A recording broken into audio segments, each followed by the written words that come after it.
예, ABC 크리스찬 공부, 그리스도인 성장의 ABC 공부가 거의 다 이제 거의 끝나갑니다. 26가, 27가 하면 끝인데 이제 아마 마지막 부분에 이런 말씀을 주시는 이유가 이제 어느 정도 성장이 됐을 거라 보고, 이런 말씀 좀 뭐랄까 하드한 말씀이라 할까요? 조금 단단한 음식을 이제 씹어 먹어도 되지 않겠냐 하고, 이 정도 먹어도 뭐 걸림돌에 걸려서 넘어지지는 않을 것이라고 보시고 아마 이 과를 배치한 것 같습니다.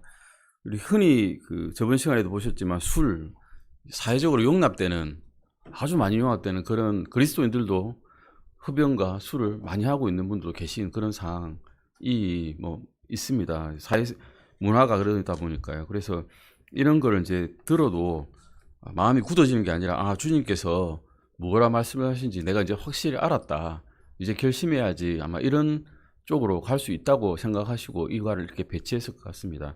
저번 시간에 술은 이제 쳐다보지도 말라라는 쪽으로 우리가 정리가 되었습니다. 이제는 도박에 관한 겁니다. 도박이라 그러면 저는 도박 안 하는데요, 뭐 이렇게 말씀하실 수 있습니다. 그리스도인은 무슨 도박을 합니까? 저는 뭐 하우스 같은 데 가지 않습니다. 다른 나쁜 사람들과 어울리지 않습니다.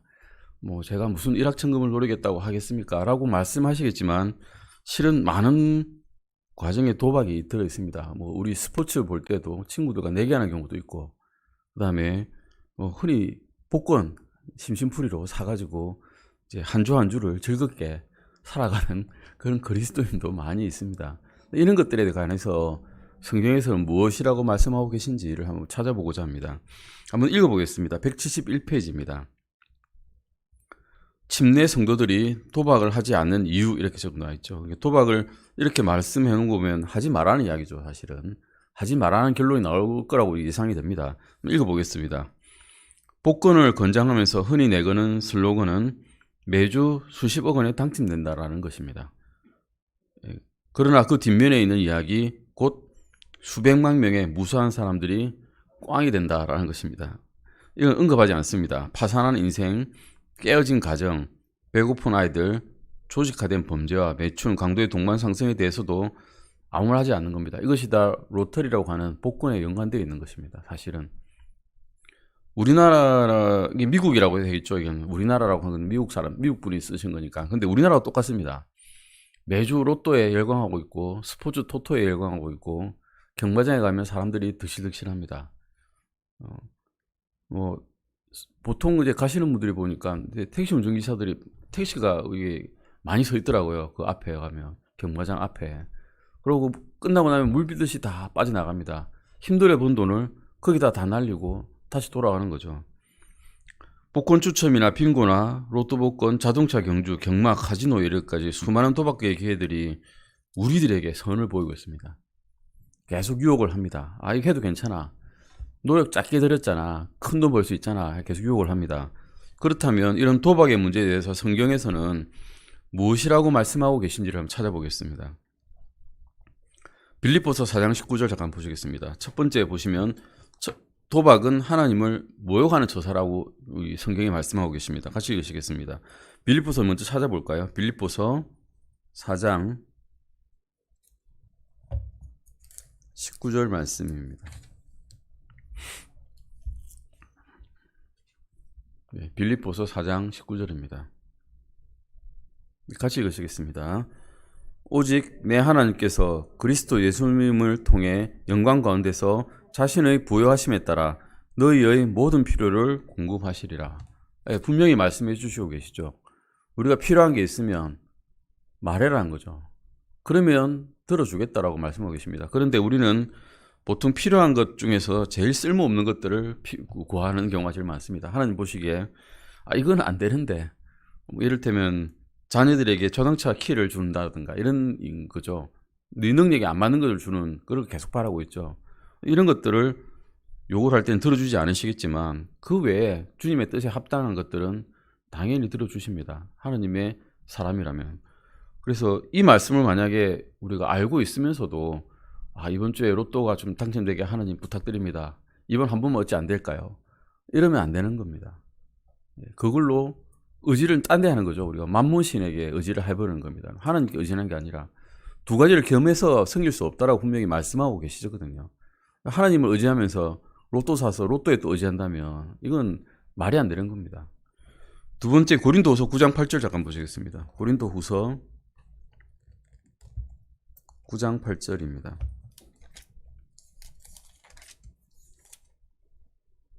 같이 읽으시겠습니다. 고린도후서 9장 8절입니다. 물론 이거 헌금의 원리에 대해서 말씀하신 건데 여기에도 같이 공통적으로 적용할 수 있습니다. 같이 읽으시겠습니다. 하나님께서 모든 은혜를 너희에게 넘치게 하실 수 있나니 이것은 너희가 항상 모든 것에 전적으로 넉넉하여 모든 선한 일을 풍성히 하게 하려 하심이라. 하나님께서는 모든 필요를 공급하시는데 그 공급해 주시는 이유가 모든 선한 일에 풍성하게 하려고 주신다는 겁니다. 악한 일에 쓰려고 주님 이것 좀 로또 되게 해주세요. 악한 일에 쓰려고 저 돈 좀 많이 벌게 해주세요. 이러면 안 된다는 겁니다. 선한 일에 쓰기 위해서 모든 것에 넉넉하게 해주신다는 겁니다. 답을 적어 보실까요? 하나님께서는 자신의 자녀들이 항상 어떤 일에서 모든 일에서 모든 것이 어떻게 하기를 원하십니까? 넉넉하기를 원하신다는 겁니다. 넉넉하게 주신다는 겁니다. 도박을 하는 것은 주님께 이렇게 말하는 것과 같다는 겁니다. 그래서 결국은 저는 주님께서 이렇게 저희를 넉넉하게 해주지 못하실 거라고 생각합니다. 그래서 여기에 좀 다른 데 기대해 봐야 되겠습니다. 라고 고백하는 것과 똑같다는 것입니다. 그래서 도박을 하면 안 된다는 것입니다. 두 번째는 도박은 영적으로 위험하다는 겁니다. 도박은 많은 사람들을 파멸과 멸망에 빠지게 하는 죄입니다. 디모데전서 6장 9절 잠깐 찾아보실까요? 디모데전서 6장 9절 말씀입니다. 디모데전서 6장 9절인데 9절부터 12절까지 한번 읽어보겠습니다. 디모데전서 6장 9절부터 12절까지 한번 쭉 읽어보겠습니다. 같이 읽겠습니다. 그러나 부유하게 되려는 자들은 사람들을 파멸과 멸망에 빠지게 하는 시험과 올무와 여러 가지 어리석고 해로운 욕심에 떨어지나니 이는 돈을 사랑함이 모든 악의 뿌리이기 때문이라. 어떤 자들이 돈을 탐내다가 믿음에서 떠나 잘못을 범하고 많은 고통으로 자기를 찔러 꿰뚫었도다.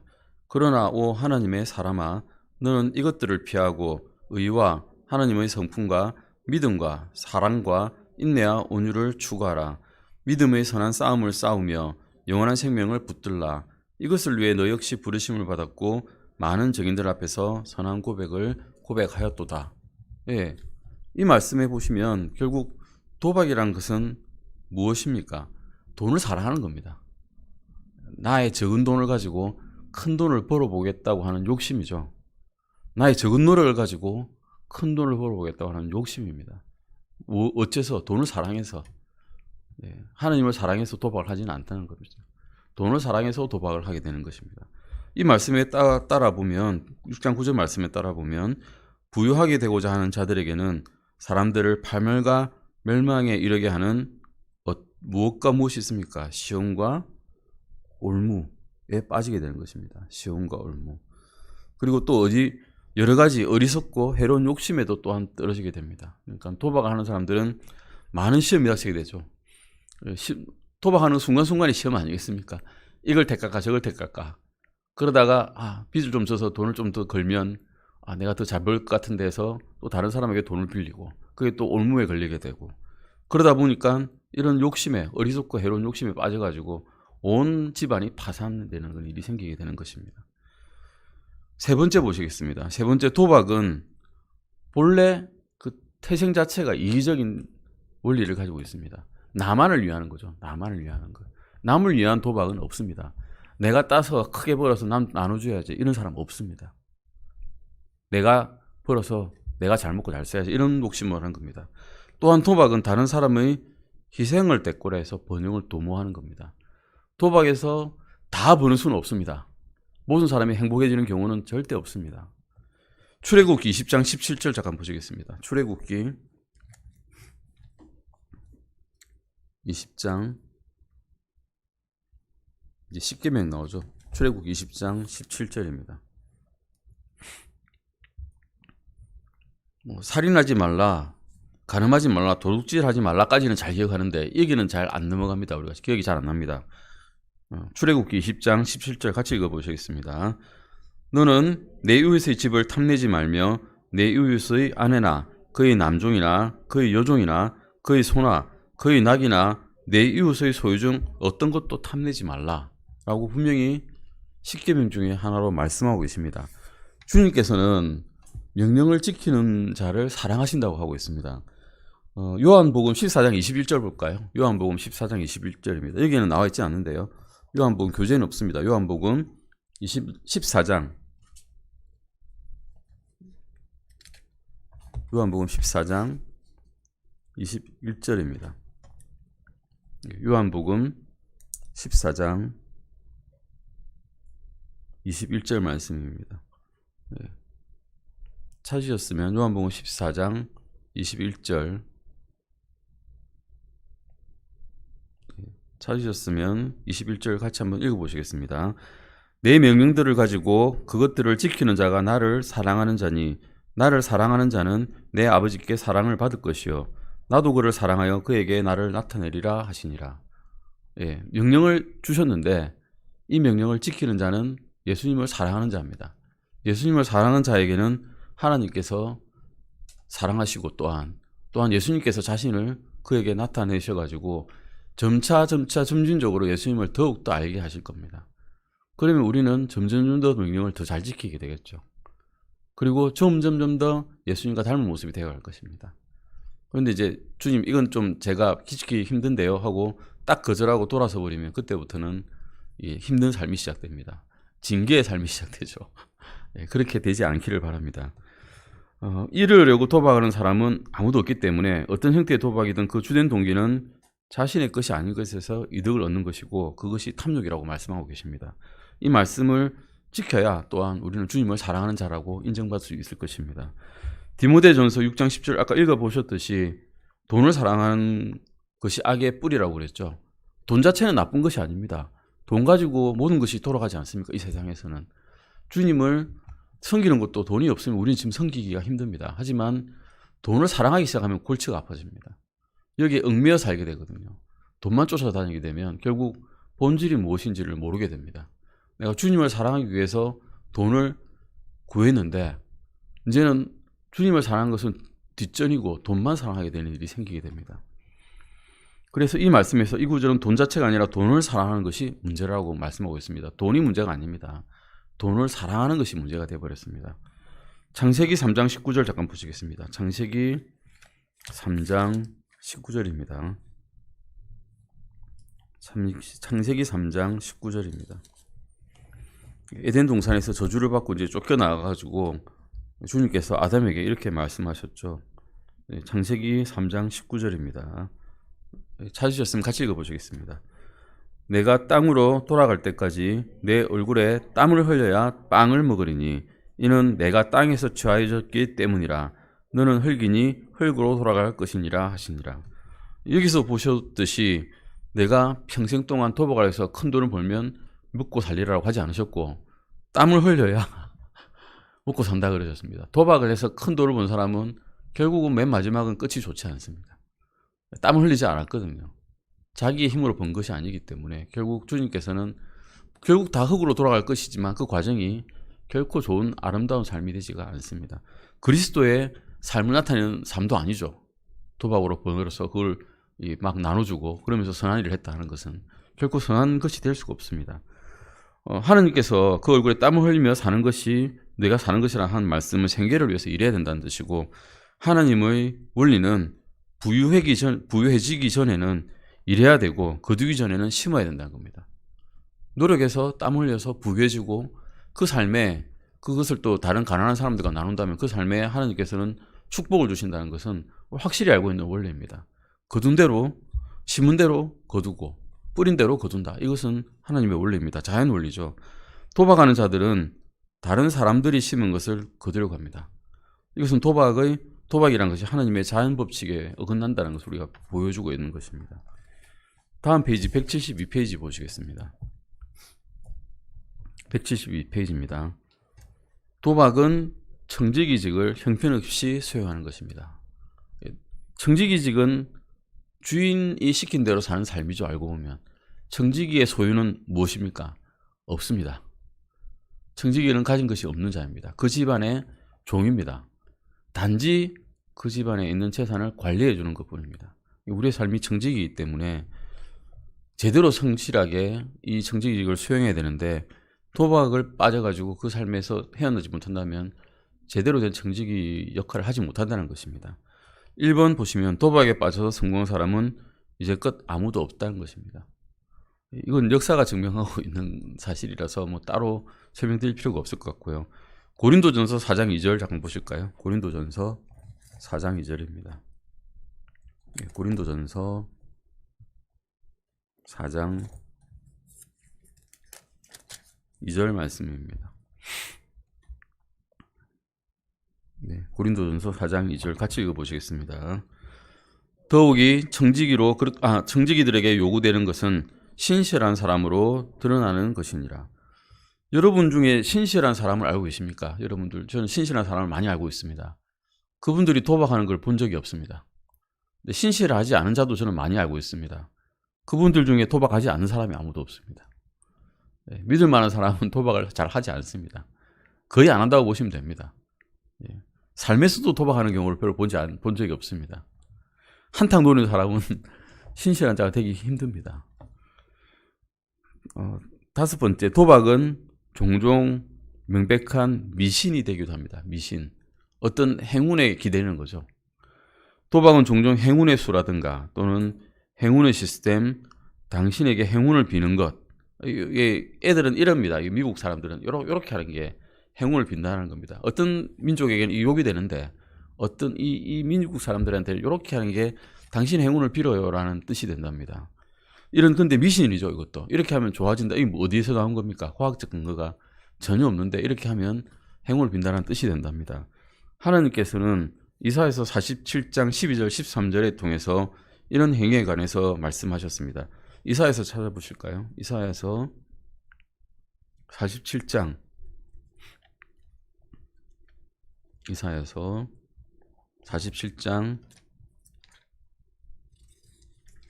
12절 13절입니다. 같이 읽어보시겠습니다. 이사야서 47장 12절 13절입니다. 지금 계속 하는 말씀은 성경에 나와 있는 도박에 관한 말씀입니다. 도박에 대해서는 분명히 예전부터 있어 왔기 때문에 분명한 지침이 성경에 있습니다. 같이 읽어보시겠습니다. 이제 내가 젊어서부터 힘써 행하던 내 마술과 많은 마법을 가지고 서보라. 혹시 내가 유익을 얻을 수 있거든 그리하고 혹시 내가 이길 수 있거든 그리하라. 내가 너의 많은 계획으로 인해 피곤하게 되었도다.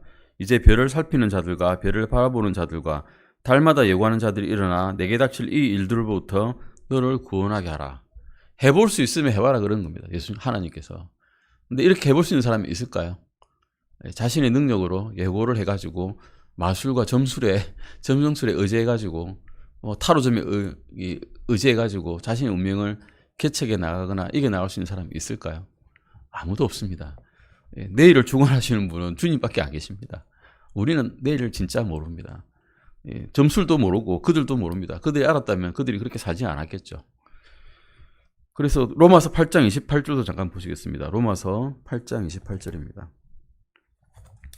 로마서 8장 28절입니다.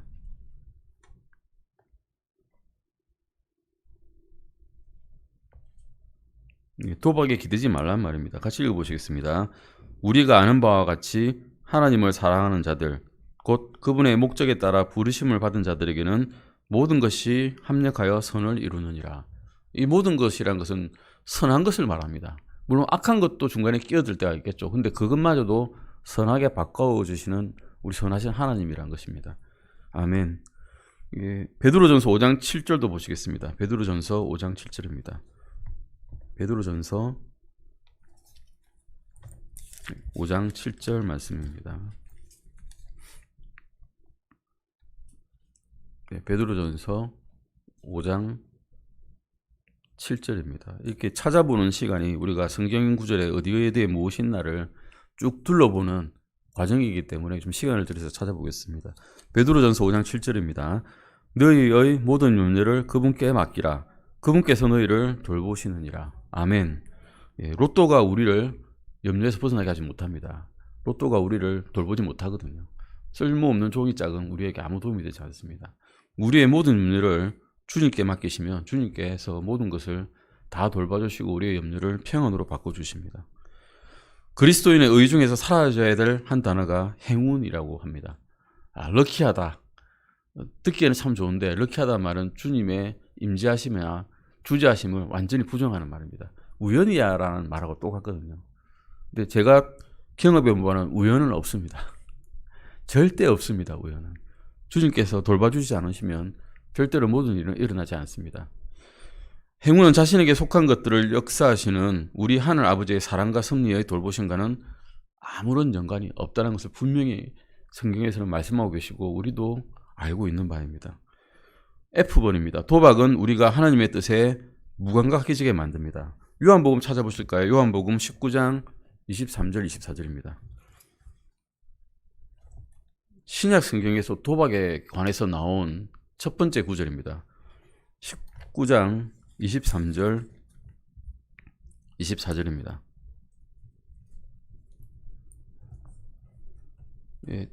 예수님께서 이제 십자가에 박히셨죠. 못 박히셨습니다. 그런데 여기에 로마 군사들이 줄줄이 둘러앉아가지고 뭘 하는가 하면 예수님의 옷을 가지고 자기들이 이제 나누기, 겉옷은 통째로 되어 있거든요. 예수님의 겉옷이 통째로 되어 있으니까 이걸 하나씩 잘라가면 통째로 된 옷이 안 되니까 자기의 온전한 소유물이 되지 않지 않습니까? 그래서 우리 그러지 말고 잘라서 나누지 말고 예수님 옷을 이거 하나를 통째로 가지고 우리가 이긴 사람이 가져가자. 도박을 해가지고 나누고 있는 장면입니다. 같이 읽어보시겠습니다. 그때 군사들이 예수님을 십자가에 못 박고 그분의 옷들을 취해 네 몫으로 나누어 각 군사가 한 몫씩 차지하며 그분의 겉옷도 취하였는데 그 겉옷은 염세 없이 위에서부터 통째로 짠 것이더라. 그러므로 그들이 자기들에게 이르되 우리가 그것을 찢지 말고 그것이 누구의 소유가 될지 정하기 위해 그것을 두고 제비를 뽑자 하니 이것은 그들이 자기들끼리 내 옷을 나누며 내 겉옷을 두고 제비를 뽑았나이다 하고 말하는 성경 기록이 성취되게 하려 함이더라. 그러므로 군사들이 이 일들을 행하였더라. 이 말씀은 이사야서에 나오는 말씀이죠. 그런데 영어로 잠깐 보시면 24장 24절에 보시면 이게 나누자는 말에서 제비를 뽑자는 말에서 어떤 영어로 표현한 거면 cast lot라고 하는 말이 나옵니다. cast lot이라고 나오는데 LOTS 이 말이 나중에 바뀌어서 로터리가 됩니다. 로터리가 뭡니까? 로또입니다. 네, 로또가 되는 겁니다. cast lot를 하면 이제 갬블링이 되어버립니다. 도박을 해서 우리가 나누자라는 이런 뜻이 복권을 하자는 말하고 통하고 도박을 하자는 말하고 똑같은 의미가 되어버립니다. 결국 이 말은 주님 앞에서 우리가 도박하는데 주님이 어떤 분인지도 모르고 멍하게 있다가 도박에 빠져가지고 이분이 우리를 구원하실 분인지도 못 알아보게 됐다는 이야기입니다. 그 로마 병사들이 위대하신 하나님의 아들을 놔두고 도박에 눈이 팔려가지고 똑같은 겁니다. 세상 사람들이 이렇게 돌아가는 겁니다. 지금 도박에 빠져서 내가 나중에 영혼의 지옥에 빠져서 불못에 빠지게 될지도 모르고 살아가는 그런 인생이 돼버린 겁니다. 이래서 우리가 도박을 하게 되면 하나님의 뜻에 무감각하게 돼버린다는 겁니다. 그들은 자신의 눈앞에서 일어나고 있는 사건에 대해서 완전히 무지했고 자신의 관심사에만 몰두하게 되었고 주님의 일에 무감각하게 되었습니다. 도박으로 무엇인가를 얻고자 하는 모든 유혹에 대적을 해야 됩니다. 영혼의 적인 도박을 피해야 됩니다. 모든 선한 것을 위해 우리는 도박이 아니라 주님께만 온전히 의지해야 된다라고 성경 말씀에서 기록되어 있고 우리는 그것을 현재 읽고 있습니다. 이렇게. 그 다음 주제입니다. 침례 성도들이 흡연을 하지 않는 이유입니다. 흡연자도 꽤 있습니다. 그리스도인이라도 하더라도 육적인 이 습관을 단번에 끊어내기란 굉장히 어렵습니다. 담배는 마약과 똑같은 기전을 통해서 우리 뇌에 명령을 하고 있습니다. 쾌락 중추를 자극을 해가지고 담배에 흉기가 들어가면 그때부터 그제서야 온몸이 돌아가거든요. 한번 중독에 빠지게 되면. 이게 마약하고 똑같습니다. 이게 안 들어오면 안절부절을 못하게 되고 이게 들어와야만 마음이 안정되고 일을 하게 될 수 있게 됩니다. 탁 끊잖아요. 일주일 내에 사람이 성격이 확 바뀝니다. 아주 온순하고 부지런했던 사람이 성질만 팍팍 냅니다. 그래서 옆에 있는 남편이 만약 금연을 했다면 부인이 차라리 담배를 펴라 할 정도로 그렇게 사람이 변합니다. 일주일 지나면 좀 좋아집니다. 그때부터 이제 금단 현상이 사라지거든요. 흡연은 중독성이 있습니다. 마약으로 지정 않는 게 이상할 정도입니다. 사실은 너무나 많은 그리스도인들이 이 영역에 실제적인 문제를 안고 있는 것은 흡연의 중독성 때문입니다. 마약과 같은 중독성, 신체적으로 어쩔 수 없이 피할 수 없는 이 중독성 때문입니다. 그래서 쉽게 벗어날 수가 없습니다. 당신의 삶에 흡연과 다른 해로운 약물들이 있어서 안 되는 것은 다음과 세 가지 기본적인 이유이기 때문입니다. 한번 찾아보시겠습니다. 첫 번째는 신체적인 이유이기 때문입니다. 흡연이 신체 해롭고 치명적이기까지 하다는 것은 상식입니다. 그리스도인이 아니더라도 금연을 하고자 하는 사람들이 너무나 많습니다. 그리스도인이 아니더라도. 근데 그리스도인이 그런 사람 앞에서 담배를 막 피우고 있으면 그 사람들이 그리스도인에 대해서 어떻게 생각하시겠습니까? 아주 몰상식한 사람이라고 생각할 겁니다. 구원받지 않은 사람들은 이런 이유 때문에 금연을 합니다. 신체 해롭기 때문에. 알기 때문에 해롭다는 것을. 그러나 그리스도인들에게는 금연을 해야만 하는 이유들이 더 많이 있습니다. 고린도전서 6장 19절 보시겠습니다. 고린도전서 6장 19절입니다. 고린도전서 6장 19절입니다. 고린도전서 6장 19절 말씀입니다. 찾으셨으면 같이 읽으시겠습니다. 무슨 말이냐? 너희 몸이 너희 안에 계시는 성령님의 전인 줄을 너희가 알지 못하느냐? 너희가 그분을 하나님에게서 받았고 또 너희는 너희 자신의 것이 아니니. 이 말씀은 우리 몸은 이제 우리 게 아닙니다. 깨끗하게 관리해야 되는데 거기다 연기를 벅벅 넣어주면 성령님께서 결코 좋아하지 않으시는 겁니다. 고린도전서 9장 27절도 보시겠습니다. 고린도전서 9장 27절입니다. 예, 9장 27절입니다. 예, 바로 뒤편에 있죠. 같이 읽으시겠습니다. 다만 내가 내 몸을 억제하여 복종시킴은 내가 다른 사람들에게 복음을 선포한 뒤에 어떤 방법으로든 나 자신이 버림받은 자가 되지 않게 하려 함이라 라고 말씀하고 있습니다. 사도 바울은 자신의 몸을 억제시켰다 합니다. 예, 억제시켰다는 운동선수가 승리하기 위해서 자신이 좋아하는 모든 것을 다 끊고 몸을 단련시키는 것과 똑같은 것입니다. 좋아하는 거 다 끊죠. 단 것도 끊고 담배, 술 다 끊고 승리하기 위해서 온몸을 제어시킵니다. 그와 똑같은 방식으로 우리도 우리 몸을 제어해야 된다고 말씀하고 있는 것입니다. 바울은 주님을 위해서 그의 몸이나 육신이 또는 그가 할 수 있는 것 혹은 할 수 없는 것을 지시하도록 허락하지 않았습니다. 당신은 우리의 몸과 함께 더불어서 주님을 섬깁니다.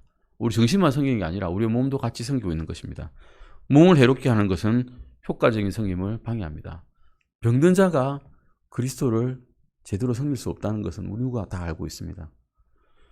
감정적인 이유입니다. 또한 많은 사람들이 불안감이나 걱정 등의 감정적인 원인에 눌려있기 때문에 흡연을 하고 약물을 복용합니다.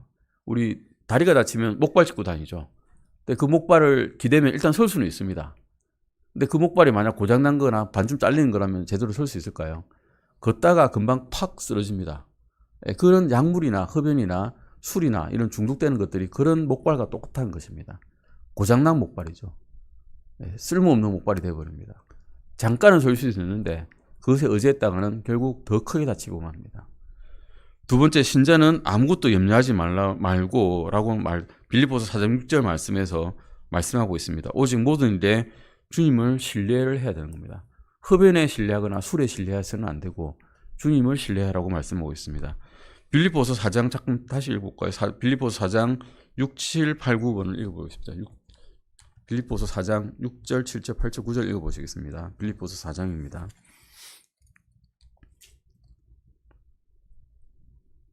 예. 빌립보서 4장 6절부터 8절까지 9절까지 읽어보시겠습니다. 같이 읽으시겠습니다. 아무것도 염려하지 말고 오직 모든 일에 기도와 간구로 너희가 요청할 것들을 감사와 더불어 하나님께 알리라.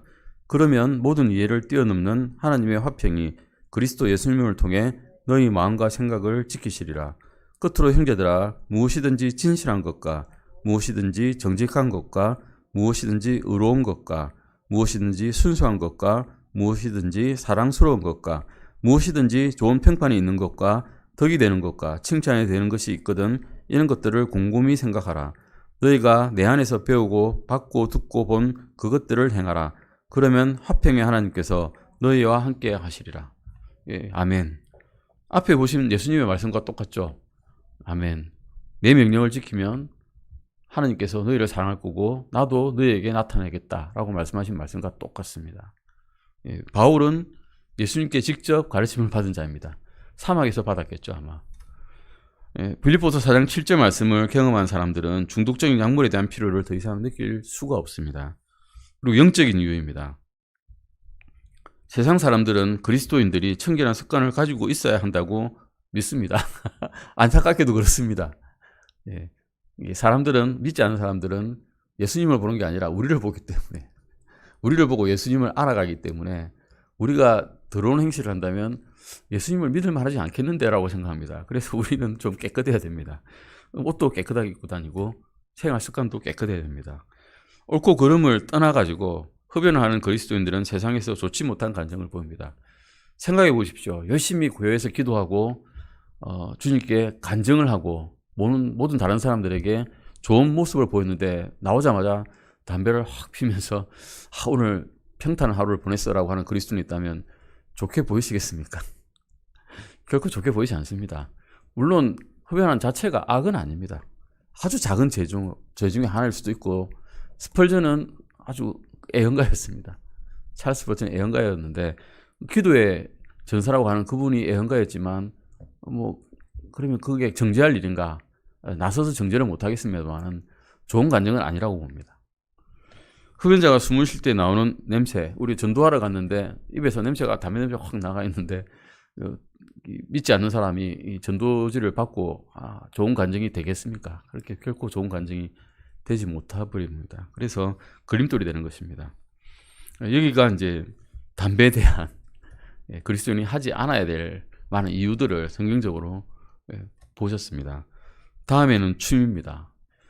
요즘에 유튜브에 보면 희한한 게 있더라고요. 성령춤이라는 게 있답니다. 성령춤이 뭔가 하면 저도 좀 찾아봤는데 그냥 뱅글뱅글 돌더라고요. 별거 없고 그냥 뱅글뱅글 돌아요. 그리고 그다가 반복적인 이상한 동작 몇 가지 하고 그러면서 이게 성령이 충만했을 때 나오는 춤이다라고 그러는데 별로 좋지 않은 것 같아요. 결국 성령께서 이렇게 시킬 것 같지는 않으세요. 이게 춤이란 것에 대해서 한번 보시겠습니다. 춤은 원래는 성적인 것을 강하게 연상시키는 행위입니다. 성적인 모습을 보이는 행동이란 거죠. 몸을 밀착시켜서 포옹한 상태에서 춤을 추는 무도회 있죠. 살사 댄스라든가 이런 것들, 이런 것들을 보면 상당히 성적입니다. 결코 그리스도인이 할 만한 그런 동작은 아닌 것 같습니다. 몸을 흔들어대면서 돌리는 최근의 스타일이라든가 또는 육체를 과시하면서 하나님께서 주신 금지 사항들을 업신여기는 것 같은 동작을 많이 하는 춤들이 많이 있습니다. 춤이 허용되는 유일한 장소가 있다면 아내와 남편 사이에 결혼이라는 사적인 관계 내에서일 뿐이라고 말씀하고 있습니다. 성경은 춤을 악과 연관시켜서 드러내는 것이 훨씬 많습니다. 물론 딱 한 구절이 나오긴 합니다. 다윗이 이 성궤를 다시 되찾았을 때 주님이 하나님의 이 궤를 되찾았을 때 기뻐서 뛰면서 춤을 췄다라는 기록이 딱 한 군데 있습니다. 근데 그거 가지고 아마 이제 성령춤이라는 게 아마 나온 것 같습니다. 기뻐 뛰며 놀면서 춤을 췄다 다윗도. 그러니 그리스도인들에게 춤이 허용돼야 된다라고 말한 구절이 한 군데가 있습니다. 먼저 출애굽기 잠깐 보실까요? 출애굽기 32장 4절 잠깐 보시겠습니다. 출애굽기 다 찾아보지는 않을 거고요. 출애굽기 32장 32장이 다 나오는 말씀인데 출애굽기 32장 4절 잠깐 읽어보시겠습니다. 출애굽기 32장 4절입니다. 예, 모세가 이제 그 언약궤를 받으러 올라갔는데 이스라엘 백성들만 남아 있어가지고 불안하니까 금송아지를 우상으로 만들고 그게 신이라 하고 이제 춤추며 놀고 제사 지내는 그런 과정에 있는 것을 말씀하고 있습니다. 먼저 32장 출애굽기 32장 4절 한번 읽어보시겠습니다. 그가 그들의 손에서 그것들을 받아 송아지를 부어 만들고 새기는 도구로 그것의 모양을 내매 그들이 이르되 오 이스라엘아 이것들이 너를 이집트 땅에서 데리고 올라온 내 신들이니라 하므로 예, 우상숭배가 바로 나오죠. 예, 춤추는 과정 이전에 우상숭배가 먼저 있습니다. 6절도 보시겠습니다. 다음날 그들이 일찍 일어나 번제 헌물을 드리고 화평물을 가져오며 백성이 앉아서 먹고 마시며 일어나서 뛰놀더라. 예, 뛰놀더라 나오죠. 예, 뛰놀더라 이게 이제 춤추는 겁니다. 술을 이제 마시게 되죠. 술을 마셔야 이성이 마비되고 이성이 마비돼서 몸이 좀 흐느적거려야 이제 흥이 오르고 흥이 올라야 춤을 추니까요. 25절도 보시겠습니다. 결국 이게 어떻게 되느냐? 술 마시고 춤추게 되니까 25절 되면 어떻게 되는가 보겠습니다. 예, 32장 25절입니다. 같이 읽으시겠습니다. 모세가 보니 백성이 벌거벗었는데 이는 아론이 그들을 벌거벗게 하며 그들의 원수 가운데서 수치거리가 되게 하였기 때문이더라. 아론이 어떤 사람입니까? 모세 형 아닙니까? 근데 제사장인데 결국은 레위 지파의 수장이 되는 사람인데 이 사람이 금송아지도 만들고 뭐 새기고 거기다가 술도 마시게 하고 그 다음에 뛰놀게 하더니 이제는 벌거벗게까지 하였습니다. 술 먹는 사람의 특징이 다 나와 있지 않습니까? 처음부터 끝까지 쭉 다 하다 보면 결국은 끝에는 벌거벗게 되고 수치거리가 되게 됩니다. 예. 결국 성경은 춤을 결코 좋은 방향으로 보고 있지 않습니다. 마태복음 14장 1절에서 12절 잠깐 보시면 마태복음 찾아보시겠습니다. 마태복음 14장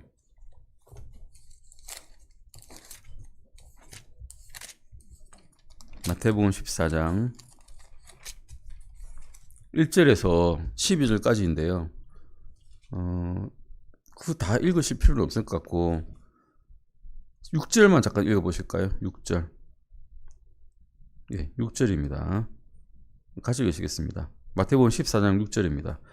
그러나 헤롯의 생일을 지킬 때에 헤로디아의 딸이 그들 앞에서 춤을 추어 헤롯을 기쁘게 하였으므로 라고 말하고 있습니다.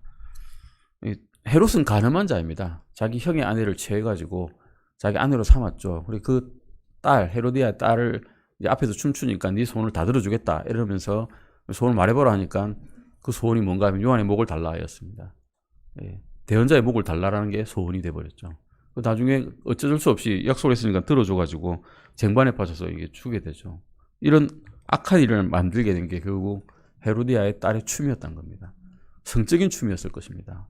남자가 훌쩍 넘어가게 만든 만한, 그리고 약속을 안 들어줄 수 없게 되는, 결코 긍정적이지 않은 말씀입니다. 성경 말씀에서. 10번 잠깐 보시겠습니다. 어떤 그리스도인들, 대개는 어떤 사람인가 하면 춤을 추고 싶어하는 그리스도인들입니다. 어떤 그리스도인들, 앞에 보면 술 이야기에서는 술을 먹고 싶어하는 그리스도인들에 대한 말이 나왔고, 이번에는 춤을 추고 싶어하는 그리스도인에 대한 말이 나왔습니다. 사무엘하 6장 12절에서 21절 말씀에 보시면 잠깐 찾아보실까요? 사무엘기하 6장 잠깐 찾아보겠습니다. 사무엘기하 6장. 사무엘기하 6장.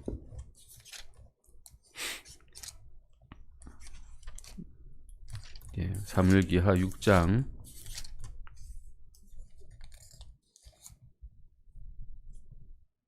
예, 16절 잠깐 보시면 14절과 16절 읽어보시겠습니다. 14절과 16절입니다. 14절 읽어보시겠습니다. 또 다윗이 주 앞에서 힘을 다하여 춤을 추었는데 다윗이 아마 에봇을 입었더라. 16절입니다. 주의 개가 다윗의 도시로 들어올 때 사울의 딸 미갈이 창으로 내려보다가 다윗 왕이 주 앞에서 뛰며 춤추는 것을 보고 마음속으로 그를 업신여겼더라. 다윗이 춤을 추었죠. 다윗도 춤을 췄는데 좀 추면 어때? 라고 이야기하실 수 있을 겁니다. 근데 이게 보시면 다윗은 군무를 추지 않았습니다. 여러 사람 다 모여서 군무를 딱 짝을 맞춰서 요즘 아이돌들이 이렇게 춤추는 것처럼 그렇게 추지 않았습니다. 혼자 췄죠. 주 앞에서 힘을 다해서 춤을 췄는데 혼자 췄습니다. 두 번째, 다윗은 기쁜 나머지 주 앞에서 춤을 췄습니다. 그냥 다른 사람들 유혹하려고 춘 게 아니라 너무 기뻐서 주 앞에서 뛰며 춤을 췄다고 되어 있고요. 그럼에도 불구하고 이런 춤으로 인해서 다윗이 염치 없이 몸이 드러났습니다. 20절 보시겠습니다. 20절입니다. 그 뒤에 다윗이 자기 집안 사람들을 축복하러 돌아올 때에 사울의 딸 미갈이 다윗을 맞으러 나와 이르되 오늘 이스라엘 왕께서 어찌나 영원하시든지 오늘 자기 신하들의 계집종들 눈앞에서 몸을 드러내시되 마치 하잘것없는 자들 중 하나가 염치 없이 몸을 드러내는 것처럼 드러내셨도다 하매. 예. 자기 아내가 이렇게 미갈이 아내 아닙니까? 아주 비꼬듯이 비꼬아서 말을 하고 있습니다. 염치 없이 몸을 드러내버리게 된 겁니다. 이스라엘 사람들의 옷은 통째로 되어 있습니다. 통째로. 막 이렇게 위에 바지 뭐 이렇게 안 되어 있습니다. 그냥 허리만 딱 동요매는 옷인데 춤을 힘껏 추다가 허리띠가 풀어졌겠죠. 그럼 춤추다 보면 옷이 들릴 때도 있으니까 이제 하의가 막 드러나게 됐을 겁니다. 춤을 추다 보니 이런 일이 이제 생겨버린 겁니다. 찬양하는 이런 춤조차도 다윗으로 하여금 염치 없이 몸을 드러내는 그래서 수치거리가 되는 일이 되어버렸던 겁니다. 아이 같은 흥분과 주님을 향한 찬양을 담은 다윗의 춤은 그런데도 불구하고 아마도 지금 성경학자들이 생각하기에는 어깨춤 정도였을 것이라고 생각하고 있습니다. 하체를 막 쓰는 이게 엘비스 프레슬리의 그런 이 성적인 춤이 아니라 어깨춤 정도. 우리 조상들이 하는 다리도 안 쓰고 그냥 어깨만 들썩들썩 하는 그 정도 춤이지 않았나라고 생각하고 있습니다. 춤은 결코 성경에서 결코 긍정적이지 않습니다. 그것을 이제 아시면 될 것 같습니다. 다음 시간에는 이제 음악에 관해서 한번 성경적으로 뭐라 가르치시는지 알아보겠습니다. 기도하시고 마치겠습니다.